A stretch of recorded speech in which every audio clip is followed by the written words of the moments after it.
ನಮಸ್ಕಾರ, ಎಲ್ಲರಿಗೂ ನನ್ನ ಚಾನಲ್ಗೆ ಸ್ವಾಗತ. ಇವತ್ತಿನ ವಿಡಿಯೋದಲ್ಲಿ ನಾವು ಕೆಲವು ಕನ್ನಡ ಗಾದೆಗಳನ್ನು ತಿಳ್ಕೊಳ್ಳೋಣ ಮತ್ತು ಎಲ್ಲೆಲ್ಲಿ ನನಗೆ ಅನಿಸುತ್ತೋ ಅಂಥ ಕಡೆ ಅವುಗಳ ಅರ್ಥಗಳನ್ನು ಸಹ ಹೇಳ್ತೀನಿ. ಬನ್ನಿ.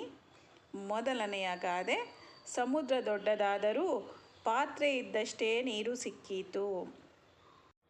ಹೌದಲ್ವಾ? ಸಮುದ್ರ ಎಷ್ಟೇ ದೊಡ್ಡದಾದರೂ ನಾವು ಎಷ್ಟು ದೊಡ್ಡ ಪಾತ್ರೆ ತೊಗೊಂಡೋಗಿರ್ತೀವೋ ಅಷ್ಟೇ ನಮಗೆ ನೀರು ತರೋದಕ್ಕಾಗತ್ತೆ. ಅದೇ ರೀತಿ ಒಂದು ಜ್ಞಾನ ಅನ್ನುವುದು ಅಪಾರವಾದ ಸಾಗರ ಇದ್ದಂತೆ. ಅದರಿಂದ ನಾವು ಎಷ್ಟು ತಗೊಳಕ್ಕಾಗುತ್ತೋ ಅಷ್ಟನ್ನೇ ನಾವು ತಗೊಳಕ್ಕಾಗತ್ತೆ. ನಮ್ಮ ಬುದ್ಧಿಶಕ್ತಿ ಎಷ್ಟಿರುತ್ತೋ ಅಷ್ಟನ್ನೇ ನಾವು ಅದರಿಂದ ಕಲಿಯೋದಕ್ಕೆ ಸಾಧ್ಯ ಆಗತ್ತೆ.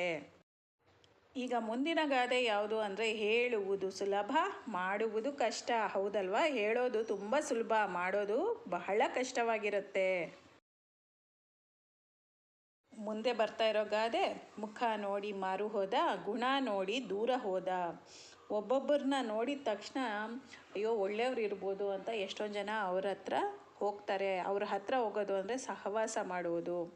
ಆಮೇಲೆ ಅವರ ಗುಣ ನಡತೆ ಸರಿ ಇಲ್ಲದಿದ್ದಾಗ ಅವರಿಂದ ದೂರ ಹೋಗ್ತಾರೆ. ಆದ್ದರಿಂದ ಗುಣ ಅನ್ನುವುದು ತುಂಬ ಮುಖ್ಯವಾಗುತ್ತೆ. ಗುಣವಿಲ್ಲದಿದ್ದರೆ ನಮ್ಮ ಮುಖ ಎಷ್ಟೇ ಚೆನ್ನಾಗಿದ್ರೂ ಏನೂ ಉಪಯೋಗಕ್ಕೆ ಬರೋದಿಲ್ಲ. ಮುಂದೆ ಬರ್ತಾ ಇರುವ ಗಾದೆ, ಮೀನಿಗೆ ಈಜುವುದನ್ನು ಕಲಿಸಿದ ಹಾಗೆ. ಮೀನಿಗೆ ಯಾರಾದರೂ ಈಜುವುದನ್ನು ಕಲಿಸೋದಕ್ಕೆ ಸಾಧ್ಯವಾ? ಅದು ಹುಟ್ಟುತ್ತಾನೆ ಬರುವಂತಹ ಗುಣ.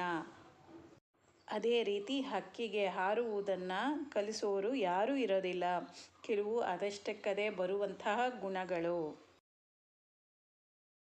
ಮುಂದಿನ ಗಾದೆ, ಮಾಣಿಕ್ಯ ಬಿದ್ದರೆ ಹೆಕ್ಕಬಹುದು, ಮಾತು ಬಿದ್ದರೆ ಎಕ್ಕಲಾಗದು. ಮಾಣಿಕ್ಯ ಅನ್ನುವುದು ಮಾಣಿಕ್ಯ ಅಂತಲೇ ಅಲ್ಲ, ಏನಾದರೂ ಕೆಳಗೆ ಬಿದ್ದರೂ ನಾವು ಎತ್ಕೋಬೋದು. ಆದರೆ ಒಂದು ಸರಿ ಆಡಿರೋ ಮಾತು ಮತ್ತೆ ನಾವು ವಾಪಸ್ ತಗೊಳಕ್ಕಾಗಲ್ಲ. ತಗೊಳ್ಳೋದಕ್ಕೆ ಎತ್ಕೊಳ್ಳೋಕ್ಕಾಗಲ್ಲ ಅಂದರೆ ವಾಪಸ್ ತಗೊಳಕ್ಕಾಗಲ್ಲ ಅಂತ ಅರ್ಥ ಬರುತ್ತೆ. ಈ ವಿಡಿಯೋ ನಿಮಗೆ ಇಷ್ಟವಾಗಿದ್ದರೆ ಪ್ಲೀಸ್ ನನ್ನ ಚಾನಲ್ಗೆ ಸಬ್ಸ್ಕ್ರೈಬ್ ಮಾಡ್ಕೊಳ್ಳಿ. ಈ ವಿಡಿಯೋಗೆ ಲೈಕ್ ಕೊಡಿ ಮತ್ತು ಫ್ಯಾಮಿಲಿ ಫ್ರೆಂಡ್ಸ್ ಜೊತೆ ಶೇರ್ ಮಾಡಿ.